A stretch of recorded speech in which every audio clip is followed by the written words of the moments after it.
अस्सलाम वालेकुम, मैं हूं मरीम नवाज और आज तारीख 16 सितंबर 2025 है। इस्लामाबाद हाई कोर्ट में गैर मामूली दिन है क्योंकि आज सुबह से सिर्फ खबरों की भरमार है और इंतजार इस चीज़ का था कि जस्टिस तारिक महमूद जहांगीरी के खिलाफ जस्टिस सरफराज डोगर का वो फैसला सामने आए। लेकिन इस्लामाबाद हाई कोर्ट में गुज़िश्ता रात से लेकर अब तक बहुत कुछ हुआ। गुज़िश्ता रात जब हमने बात की तो उसके बाद एक ऐसा जस्टिस सरफराज डोगर का इक़दाम सामने आया जिसके बाद आज उन्होंने जो किया, कमरे अदालत में कुछ और कहा, जो फैसला आया वो कुछ और था। और उसके बाद इस्लामाबाद हाई कोर्ट के ही एक आज़ाद जज जस्टिस बाबर सत्तार की जानिब से एक अहम सरकारी ओहदेदार को, जो कि साबिक मेजर जनरल है, उनको ओहदे से हटाने का हुक्म भी इस वक्त कोई जो मौजूदा हुकूमत है उसके लिए अच्छा साबित नहीं होगा और जस्टिस सरफराज डोगर को कल का दिन भी मजीद काम करना पड़ेगा। आज के दिन में क्या कुछ होता रहा, पैटर्न के साथ बारी बारी बात करते हैं। एक तो गुज़िश्ता रोज़ ईमान मज़ारी की दरख्वास्त के ऊपर जब जस्टिस समन रिफत इम्तियाज़ ने जो है वो अपनी हरासमेंट कमेटी की कॉम्पिटेंट अथॉरिटी के तौर पर एक कमेटी बनाई जिसमें उन्होंने जस्टिस सरदार एजाज इसहाक, जस्टिस अरबाब ताहिर और ख़ुद को शामिल किया, तो उसके फ़ौरन बाद जस्टिस सरफराज डोगर ने अपने ही केस में खुद ही एक्ट करते हुए ना सिर्फ उस कमेटी को तब्दील कर, उस मजाज अथॉरिटी को तब्दील कर दिया। जस्टिस इनाम अमीन मिनहाज जो कि उनके सबसे ट्रस्टेड जो है वो एक ओहदेदार हैं, उनको जो है वो उस कमेटी का मजाज अथॉरिटी बना दिया। बल्कि उसके बाद हुआ क्या कि जो जस्टिस अरबाब ताहिर है, जो कि जस्टिस समन रिफत इम्तियाज़ के ऑर्डर के मुताबिक उस कमेटी का हिस्सा तो है ना कानूनी तौर पर, वो आज अचानक से छुट्टी पे चले गए 19 सितंबर तक। हालांकि जजेस की छुट्टी का होता ही है कि वो पहले से बताई होती है, लेकिन वो छुट्टी पे चले गए। उसके बाद एक अलग क्रिटिसिज्म हुआ कि भाई ये जस्टिस अरबाब ताहिर जिन्होंने 6 जजों के साथ मिलकर खत लिखा, जिनकी फैमिली ने हर किस्म की हरासमेंट को फेस किया, अब वो ये सब कर रहे हैं। उसके बाद भी बात वहाँ रुकी नहीं। आज ही के दिन में जहां ये हुआ कि जस्टिस अरबाब ताहिर जो है वो अचानक छुट्टी चले गए, जस्टिस समन रिफत इम्तियाज़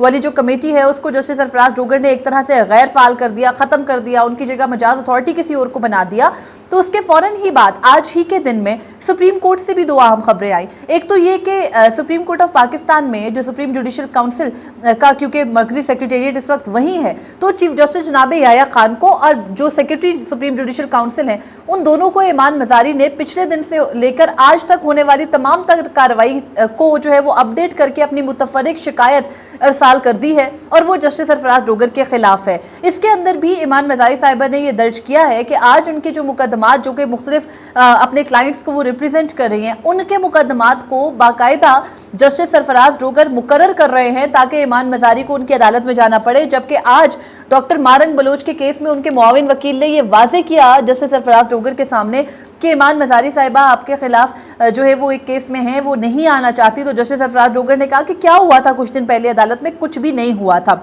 यहाँ पर भी बात नहीं रुकी, बात आगे बढ़ी और आगे ऐसे बढ़ी कि इसके बाद जस्टिस सरफराज डोगर की अदालत में तकरीबन दिन 1 बजे के करीब जस्टिस तारिक महमूद जहांगीरी का मुबैना जाली डिग्री केस ज़ेरे समात आया। उस केस का दिलचस्प अहवाल ये है कि उस केस के अंदर जस्टिस तारिक महमूद जहांगीरी ने जो मुकदमे का आगाज़ किया तो बार काउंसिल्स की बड़ी तादाद जो है वहाँ मौजूद थी और बार काउंसिल्स की बड़ी तादाद जो वहाँ पर मौजूद थी उसके अंदर मुख्तलिफ जो है वो वकला थे, इस्लामाबाद बार से ताल्लुक़ रखने वाले, इस्लामाबाद हाई कोर्ट बार के वकला, इस्लामाबाद डिस्ट्रिक्ट बार के वकला। लेकिन इस्लामाबाद हाई कोर्ट बार के जो ओहदेदार है वाजिद गिलानी वगैरह, वो वहाँ पर जस्टिस जहांगीरी के हक में नहीं आए थे, सिर्फ देखने आए थे तमाशा कि अदालत में हो क्या रहा है। तो बहरहाल उसके बाद जो है वो, और ये गुफ्तगू उन्होंने हमारे एक रिपोर्टर है साथी फयाज महमूद साहब सीनियर है, उनसे गुफ्तगू में ये बात कही भी। अब हुआ क्या कि जस्टिस तारिक महमूद जहांगीरी के खिलाफ दरख्वास्त गुजार है एक मियाँ दाऊद एडवोकेट। मियाँ दाऊद एडवोकेट वो हैं जिनकी दरख्वास्त पर जस्टिस मज़ाहिर नकवी घर गए थे। ये वो हैं जिन्होंने जस्टिस एजाजुल एहसन के खिलाफ भी दरख्वास्त मूव की थी, लेकिन जस्टिस एजाजुल एहसन जो है वो इस्तीफ़ा देकर चले गए थे। तो ये अपने ट्विटर की बायो पर लिखते हैं कि 2 करप्ट तरीन जजेस को घर भेजने वाला वकील। तो ये वो मियाँ दाऊद हैं जो जस्टिस तारिक जहांगीरी के खिलाफ भी यहाँ पर आया। लेकिन आज एक दिलचस्प चीज़ ये हुई जो शायद बहुत सारे लोगों की नज़र से नहीं गुजरी है कि इस केस के अंदर आज मियाँ दाऊद ने अपने मुआविन वकील को भेजकर इल्तवा मांगा और कहा कि आज समात को मुलतवी कर दें, मैं मेडिकल ग्राउंड्स पर पेश नहीं हो सकता। और वो पेश भी नहीं हुए, बार काउंसिल्स के मुख्तलिफ वकला पेश हुए, उन्होंने पेश होकर जज साहब के सामने अपने कंसर्न रखे, जस्टिस सरफराज डोगर और जस्टिस आजम खान के बेंच के सामने पेश होकर ये कहा कि अगर आपने जो ये मुकदमा है इसके अंदर आपने प्रोसीड किया, आर्टिकल 209 बिल्कुल क्लियर है कि किसी जज के खिलाफ आला अदलिया के अगर कोई इकदाम होगा तो वो सुप्रीम जुडिशल काउंसिल में होगा, उसकी शिकायत सुप्रीम जुडिशल काउंसिल में जाएगी। तो आप ये ना कीजिए कि आप जो है वो आज इस मुकदमे को टेकअप करें, ये अच्छी रिवायत कायम नहीं करेगा। तो जस्टिस सरफराज डोगर ने बड़ा क्लियरली पहले वकला से कहा आपको नोटिस है, उन्होंने कहा नहीं। तो उनको कहा कि आप किस कैपेसिटी में यहाँ मौजूद हैं, तो उन्होंने कहा हमें फरीक बनाया जाए, हम किसी एक जज के लिए यहाँ पर नहीं आए, हम अदलिया के लिए बतौर इदारा आए हैं जिसके मुहाफिज जस्टिस सरफराज डोगर साहब आप हैं, तो इसलिए हमें सुना जाए और हमें उस स्टेज पर जाकर ना सुनिएगा जहाँ पे आप फैसला कर चुके हो, हमें पहले सुने। तो जस्टिस सरफराज डोगर उनको मुखातिब करके कहते हैं कि ये तो अभी एतराज़ात के ऊपर हुआ। ये कि मियां दाऊद एडवोकेट ने जब दरख्वास्त दायर की तो एतराज़ लगा कि आप एक जज के खिलाफ जो कि आला अदलिया का है बराह रास्त हाईकोर्ट कैसे आ गए, सुप्रीम जुडिशल काउंसिल जाएं। तो उनके सामने ये मुद्दा रख जस्टिस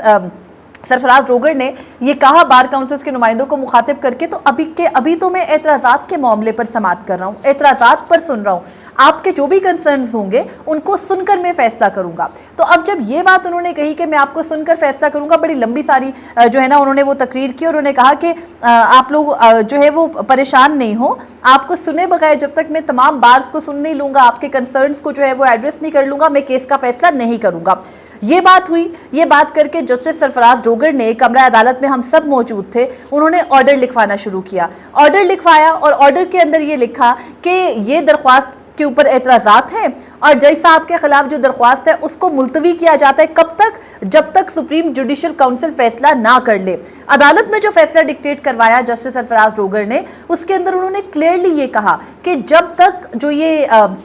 मुकदमा है इसमें क्योंकि सीरियस नोयत के सवालात हैं, जज साहब की अहलियत पर सवाल है, उनकी डिग्री, उनकी सनद को चैलेंज किया गया है, तो जब तक सुप्रीम जुडिशल काउंसिल इस पर फैसला नहीं कर लेती, और वो बार बार सुप्रीम जुडिशल काउंसिल को जुडिशल कमीशन ऑफ पाकिस्तान कह रहे थे, दो अलग अलग फोरम्स हैं, तो उन्होंने कहा कि जब तक सुप्रीम जुडिशल काउंसिल फैसला नहीं कर लेता तब तक हम इस मुकदमे को इल्तवा में डाल रहे हैं और इसके बाद मुकदमे की समाअत होगी। गोया एक चीज़ बिल्कुल क्लियर है कि अदालतें आईनी दरख्वास्त के जरिए आर्टिकल 199 के जरिए ये दरख्वास्त नहीं सुन सकती। दरख्वास्त क्या थी? मियां दाऊद एडवोकेट ने जुलाई 2024 में, उस वक्त जब जस्टिस तारिक जहांगीरी ने इस्लामाबाद के तीनों हलके जो है ना वो खोलने का हुक्म दिया था और उनके फॉर्म 45 मांगे थे और ये कहा था जो इस्लामाबाद के तीनों नुमाइंदे हैं ना, यानी जो राजा खुर्रम नवाज हैं, उसके अलावा इस्लामाबाद से जो है वो डॉक्टर तारिक फजल चौधरी हैं और अंजुम अकील खान हैं, उन तीनों से ये कहा कि आप अपने फॉर्म 45 लेकर आए, कुरान पर हाथ रख के कसम खाएं कि ये फॉर्म 45 दुरुस्त हैं, सबसे इंक्वायरी होगी। जैसे तारिक जहांगीरी इलेक्शन ट्रिब्यूनल थे जो इस्लामाबाद के हलकों के मामले पर सुन रहे थे, तो अचानक उस वक्त ना सिर्फ जज साहब को उस ट्रिब्यूनल से हटाया गया बल्कि इस्लामाबाद के ट्रिब्यूनल के मामले पर उनके खिलाफ अचानक से जाली डिग्री का मामला भी खोला गया। जज साहब के खिलाफ जाली डिग्री का मामला कितना दुरुस्त है, कितना गलत है, ये फैसले तो बाद में होंगे, लेकिन हुआ क्या कि जब आपने आम इंतखाबात की धांधली को छुपाना था तो उस धांधली को छुपाने के लिए, उसको कवर अप करने के लिए आप एक जज के खिलाफ एक रेफरेंस लेकर आए। उस रेफरेंस के मामले पर जो है वो मुख्तलिफ दरख्वास्तें, एक सिंध हाई कोर्ट में दरख्वास्त की, एक इस्लामाबाद हाई कोर्ट में दरख्वास्त मियां दाऊद एडवोकेट लेकर आए और सुप्रीम जुडिशल काउंसिल में भी रेफरेंस दायर हुआ। सुप्रीम जुडिशल काउंसिल ने जुलाई ही में जो अपना आखिरी इजलास किया, जून के एंड पे गालिबन, जून के शुरू में गालिबन जो अपना इजलास किया, जून जुलाई में सुप्रीम जुडिशल काउंसिल का इजलास हुआ था,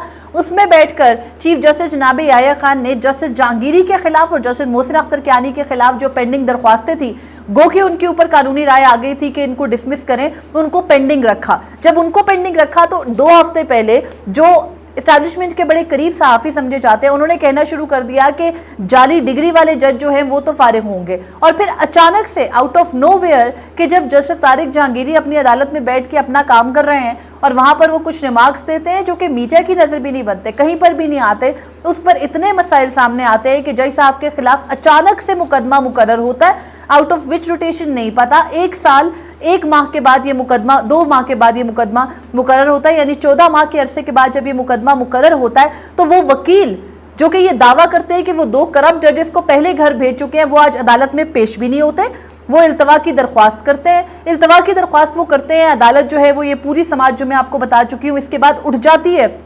तो अदालत के उठते ही एक ज़राए से ये खबर आती है کہ جسٹس جہانگیری کو جوڈیشل ورک سے روک دیا گیا ہے. اب جب تک ان کے خلاف ریفرنس کا فیصلہ نہیں ہو جاتا تب تک وہ عدالتی امور پر کام نہیں کر سکیں گے. تو دماغ یہ ایک دم سے کلک ہوتا ہے کہ نہ یہ آج جج صاحب کے سامنے دلائل ہوئے, نہ یہ جسٹس سرفراز ڈوگر کے عدالت میں پٹیشنر پیش ہوا, نہ انہوں نے خود کہا جسٹس سرفراز ڈوگر نے کہ میں نے تو ابھی جسٹس جہانگیری کو نوٹس بھی نہیں کیا, تو نوٹس کیے بغیر کیسے فیصلہ کر دوں گا ان کے کیس کا. تو پھر مرکزی درخواست جو تھی نا میاں داؤد ایڈوکیٹ کی, اس کے اوپر فیصلہ کیسے کر دیا. تو جسٹس سرفراز ڈوگر ایک پچھلے 4-5 دنوں سے جو کچھ کر رہے ہیں, 11 سپٹمبر سے آج 16 سپٹمبر ہے, 11 سپٹمبر کو ایمان وزاری کے خلاف انہوں نے جو ہے وہ ریمارکس دیے. آج کا دن 16 سپٹمبر جسٹس جہانگیری کو وہ کام کرنے سے روک رہے ہیں. کس طریقے سے, کس طرح سے, کس ضابطے کے تحت نہیں معلوم. اور آپ کو اس سے بھی دلچسپ خبر پتہ ہے, انہوں نے نا معاونین مقرر کیے. اٹارنی جنرل کو کہا کہ آپ آ کے اسسٹنس دیں گے. اس کے علاوہ 2 اشتر اوصاف اور بیرسٹر ظفر اللہ جو ہیں ان دونوں کو کر دیا مقرر عدالتی معاون. اب ان دونوں عدالتی معاون بھی وہ مقرر کیے جو براہ راست مسلم لیگ نون کے ساتھ تعلق رکھتے ہیں. اٹارنی جنرل فار پاکستان بھی مسلم لیگ نون کے ساتھ تعلق رکھتے ہیں. یہ ساری خبریں رپورٹ ہو رہی تھی ذرائع سے. ابھی چیف جسٹس چیمبر میں جس وقت یہ خبریں ذرائع سے رپورٹ ہو رہی تھی نا, اکراس 3 بجے کا ٹائم تھا, تو پتہ چلا کہ چیف جسٹس چیمبر میں تو ابھی آرڈر نہیں لکھا ہوا. تو اگین جیسے بحریہ ٹاؤن کیس کے اندر آرڈر جاری پہلے ہو گیا تھا, لکھا بعد میں گیا تھا, سیم وہی ہوا کہ میڈیا پر نشر پہلے ہوا, لکھا بعد میں گیا, اور پھر روسٹر بھی سامنے آ گیا. اسلام آباد ہائی کورٹ کا روسٹر تبدیل ہوا, جسٹس جہانگیری کا بینچ, سنگل بینچ اور ڈویژن بینچ دونوں ختم کر دیے گئے. تو جج صاحب کو عملی طور پر بھی کام کرنے سے روکنے کی کنفرمیشن وہاں سے ہو گئی ہے. اس کے بعد بات نہیں رکی, اس کے بعد یہ سب کچھ ہوا. بار کاؤنسلز کو جو ہے وہ جج صاحب نے, جسٹس سرفراز ڈوگر نے ذرا رام کیا, حالانکہ وہ اپنی عدالت میں پہلے بار کاؤنسلز پہ برہم ہونے لگے تھے. پھر شاید انہیں احساس ہوا کہ ایمان مزاری والے کیس میں کیا کچھ چل رہا ہے, تو بہتر ہے کہ یہ میں نہ کروں. تو سپریم کورٹ میں جو وکلا تھے ان کو رام کرنے کے بعد اسلام آباد ہائی کورٹ کے چیف جسٹس سرفراز ڈوگر نے چیمبر میں جا کر جو ہے وہ یہ ان کے اوپر انکشاف ہوا کہ بھئی فیصلہ تو یہ ہے, تو یہ آپ نے فیصلہ دینا ہے, چاہے آپ نے کسی کو نہیں سنا. تو میں نے کچھ دیر قبل جو میاں داؤد ایڈوکیٹ ہیں جو درخواست گزار ہیں جج صاحبان کے خلاف, ان کو جج صاحب کے جسٹس جہانگیری کے خلاف ان سے رابطہ کرنے کی کوشش کی نا. عمومی طور پر وہ بڑی جلد جو ہے وہ جوابات دے دیتے ہیں, انہوں نے تو رابطہ نہیں کیا. تو میں نے ان سے چند سوالات جو ہے نا وہ social media platform X پر پوچھے, اور میں نے کہا کہ جب 1 سال 2 ماہ کے بعد آج آپ کی درخواست پر پہلی سماعت تھی اور میڈیکل گراؤنڈز پر آپ پیش بھی نہیں ہوئے, آپ التوا مانگ رہے تھے, تو جو آپ کا ساتھی وکیل پیش ہوا اس نے کوئی حقائق پیش نہیں کیے, سوالات کے جوابات نہیں دے پائے, تو بھائی یہ اتنا بڑا فیصلہ کیسے آ گیا مجھے بتائیں. دوسرا سوال میں نے یہ کیا کہ اسلام آباد ہائی کورٹ کے حاضر سروس جج سے بغیر دلائل, بغیر نوٹس ان کی جوڈیشل پاورز کیسے لے لی گئی. تیسرا سوال میں نے یہ کیا کہ کوئی قانونی ماہر اس کی منطق سمجھا دے کہ جب جسٹس ڈوگر نے خود کہا کہ ابھی تو اعتراضات پر کیس سن رہے ہیں, جج صاحب کو نوٹس بھی نہیں ہے, تو یک طرفہ فیصلہ کیسے ہو گیا. اور چوتھا یہ کہ ابھی عدالت کو یہ طے کرنا باقی تھا کہ اگر سپریم جوڈیشل کونسل میں کسی جج کے خلاف شکایت پینڈنگ ہو تو کیا کوئی اعلیٰ عدالت آئینی درخواست کے ذریعے اس جج کے خلاف پروسیڈ کر سکتی ہے. کیونکہ جسٹس مظاہر نقوی کیس میں یہ بڑا کلیئر ہو گیا تھا کہ اگر آپ جج کے خلاف کوئی درخواست لے کر جائیں گے تو پہلے سپریم جوڈیشل کونسل طے کرے گی, اس کے بعد سپریم کورٹ آف پاکستان اس معاملے کو اٹھائے گی. تو اس وجہ سے آپ مجھے یہ بتائیں کہ جب ابھی اس نقطے کے اوپر فیصلہ ہی نہیں ہوا تو جج صاحب نے یہ کیسے طے کر دیا میاں داؤد کی درخواست کے اصل پریئر کے اوپر عمل درآمد کرتے ہوئے کہ جج صاحب کو تب تک کام کرنے سے روک دیا جائے جب تک ان کی ڈگری کی ویلیڈیٹی ثابت نہیں ہو جاتی. پانچواں سوال میں نے یہ کیا کہ جب افتخار محمد چودھری کیس میں سپریم کورٹ آف پاکستان یہ طے کر چکی ہے کہ جج کے خلاف شکایت کی بنیاد پر کام سے روکا نہیں جا سکتا, تو حتمی فیصلے سے پہلے جج کو سزا کیسے دے دی گئی. اور آخری سوال میں نے یہ کیا کہ سندھ ہائی کورٹ میں معاملہ زیر التوا ہے, تو جوابات کا جائزہ بھی وہاں پر باقی ہے, کراچی یونیورسٹی نے وہاں جواب جمع کروا دیے. تو اسلام آباد ہائی کورٹ بغیر شواہد اور ثبوت دیکھے یہ کیسے طے کر چکی ہے کہ جسٹس جہانگیری فی الحال عدالتی امور نمٹانے کے اہل نہیں ہیں. تو بہرحال یہ سارے سوالات ہیں, ان سوالات پر ظاہری بات ہے کوئی جواب تو ہے نہیں, لیکن یہ بڑا کلیئر ہے کہ جسٹس جہانگیری نے جو فیصلہ کھلی عدالت میں لکھوایا تھا وہ فیصلہ کلیئرلی یہ تھا کہ جب تک جوڈیشل کمیشن کا نہیں ہوتا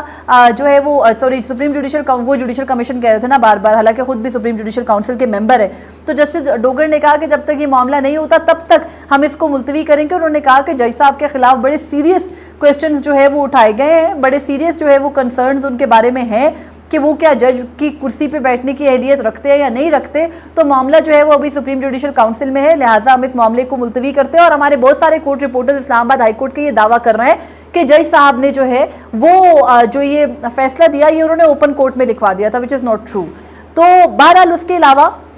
ایک اور جو مدعا ہے وہ یہ ہے کہ جسٹس بابر ستار نے اب سے کچھ دیر قبل ایک آرڈر جاری کیا،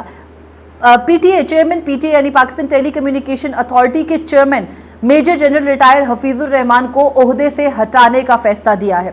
جسٹس بابر ستار کے سامنے یہ مقدمہ ان کی اہلیت کو چیلنج کرنے کا کافی عرصے سے تھا۔ جسٹس بابر ستار نے اس پر 99 صفحات پر مشتمل فیصلہ جاری کیا ہے اور اس فیصلے کے اندر بہت ساری وجوہات ہیں، اس ویڈیو میں تو نہیں لیکن میں اگلی میں آپ کو تفصیلی وجوہات بتاؤں گی کیونکہ دورانیہ بہت لمبا ہو رہا ہے۔ لیکن جس وقت آپ نے ایک جج کو ہٹ کیا اور اس کے بعد آپ نے باقاعدہ یہ سیلیبریٹ کیا جس طریقے سے موو کیا گیا جسٹس طارق جہانگیری کے خلاف، کلیئرلی یہ جسٹس طارق جہانگیری کو ہی فائدہ دے گا۔ تو اس تمام تر صورتحال کے دوران جسٹس بابر ستار نے چیئرمین پی ٹی اے جو کہ اس موجودہ رجیم کے بڑے پسندیدہ ہیں، ایک میجر جنرل ریٹائر ہیں، ہر جگہ کمیٹیوں میں پیش ہوتے ہیں، ان کی اتھارٹی کو کوئی جو ہے وہ چیلنج کرنے کی ہمت نہیں رکھتا، وفاقی وزیر آئی ٹی جو ہیں ان سے زیادہ طاقتور پاکستان ٹیلی کمیونیکیشن اتھارٹی کے چیئرمین ہیں، فائر وال کا معاملہ ہو، پابندیوں کا معاملہ ہو، ایکس پر پابندی کا معاملہ ہو، ہر چیز میں موجودہ نظام کی مکمل معاونت انہوں نے کی اور یہ ان کا عہدہ اس کا جو ہے نا وہ متقاضی بھی تھا۔ جس طرح سے وہ چیئرمین پی ٹی اے بنے تو اب ان کے چیئرمین پی ٹی اے بننے کے معاملے کو بھی جسٹس بابر ستار نے کالعدم قرار دے کے پی ٹی اے کے کسی ایک ممبر کو فی الوقت عبوری طور پر قائم مقام چیئرمین پی ٹی اے لگانے کا فیصلہ دیا ہے۔ تو یہ ججز ناک میں دم کیے بیٹھے ہیں، آپ کل بیٹھ کر دیکھیں نا جسٹس سرفراز ڈوگر کو بڑی محنت کے ساتھ اس فیصلے کو بھی سٹے دے کر معطل کرنا پڑے گا اور جسٹس بابر ستار کے فیصلے پر سٹے دے کر جو چیئرمین پی ٹی اے ہے ان کو سیکیور کرنا پڑے گا، تو بڑا کام ہے جسٹس جو سرفراز ڈوگر ہے ان کا۔ تو بہرحال یہ جو ہے وہ ابھی تک کی ساری اپڈیٹس تھی اور اس میں جو ہے وہ ابھی تک معاملہ کچھ یہ ہے کہ جسٹس سرفراز ڈوگر کو بہت سارے نئے جو ہے نا وہ ٹاسک بھی سونپے گئے ہیں، وہ سب کچھ کر بھی رہے ہیں لیکن ان کی مشکلات ہر آنے والے دن کے ساتھ بڑھ رہی ہیں۔ پچھلے 6 دنوں کے اندر ہر دن ان کا جو ہے نا وہ کچھ نہ کچھ کسی نہ کسی مسئلے میں اور ڈسکشن میں گزرا ہے اور ابھی وہ کچھ دن مزید ڈسکشن میں بھی رہیں گے کیونکہ وہ جس قسم کے اقدام کر رہے ہیں ایسا کبھی پاکستان کی ہسٹری میں نہ پہلے ہوا، نہ کسی نے دیکھا، نہ ہی شاید کبھی مستقبل میں کوئی اس رجیم کے بعد کوئی دیکھے گا۔ لیکن فی الحال جو ہو رہا ہے وہ بہت تیزی سے ہو رہا ہے، بہت جو ہے وہ ریپڈ ڈیولپمنٹس ہیں۔ شاید یہ 1 سال پہلے کرنا چاہتے تھے لیکن 1 سال کا وقت دیا گیا اور اس 1 سال کے بعد اب کیا جا رہا ہے اپنی مرضی کا جو ہے وہ سب کام کرنے کے لیے۔ ہم آپ کو پہلے بھی کئی مرتبہ کہہ چکے ہیں نومبر تک معاملات بہت تیزی سے چلیں گے، تو دیکھنا ہے کیا ہوتا ہے۔ فی الوقت مجھے اجازت دیجیے اور اپنے فیڈ بیک سے ضرور آگاہ کیجیے گا۔ مزید تفصیلات کے ساتھ جسٹس بابر ستار کی جو ہے وہ ججمنٹ کی تفصیلات کے ساتھ اگلی ویڈیو میں آپ کے سامنے حاضر ہوں گی۔ اللہ حافظ۔